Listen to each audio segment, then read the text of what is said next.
Well, let's cross live now to Beth Rigby, who's in Samoa for us this morning. Hi there, Beth. So what do you think? Do you think we're any clearer now about who might be vulnerable to tax rises come the budget next week?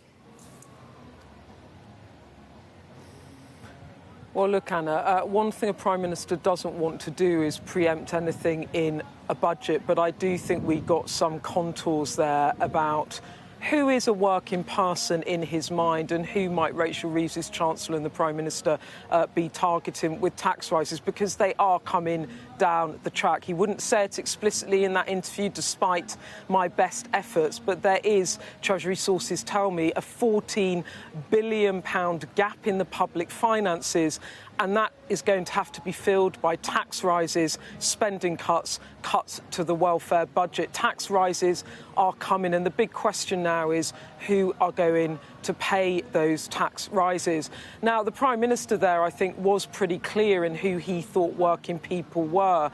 He defined it as people who live month to month. They might have a bit of savings, but when things are hard or there's an expense that comes in, they've got a feeling, a knot in their stomach, as he puts it, about how they're going to make ends meet. They are, if you like, what Theresa May used to describe when she was Prime Minister as the just about managing, or the squeezed middle. That seems to be where he's defining it. Now, what was critically interesting, I thought, in that interview was when I asked him about people who earn income from assets such as shares or property, he says that is not in my definition. Now, why does it matter? Because he's signalling there that taxes on people that have investments, they could be going up, and that has been written up all across the media this morning, that there could be tax rises on the way for people that own shares or property. Now, the Prime Minister's spokesman subsequently clarified this after our interview.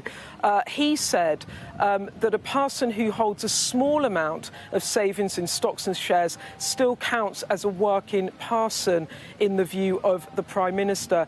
His spokesperson said the Prime Minister meant someone who primarily gets their income from assets. I think what he's implying there is, say you've got an individual savings account or you earn small amounts of shares, you're not going to be targeted. But where does it lead us? Well, that suggests to me, it hints to me, that there could be changes to capital gains tax. Now, that's a tax that you pay when you sell shares or you sell a second home, for example, or other properties, say you're a landlord. At the moment, capital gains tax is at 20%, but we know the higher band of income tax is at 40%. And the question is whether the Chancellor and the Prime Minister are going to target capital gains tax in the budget or other forms of taxes on wealthier people. He's definitely opened the door to that by his own definition of what a working person is. Hey, Beth, really interesting. Thanks very much indeed.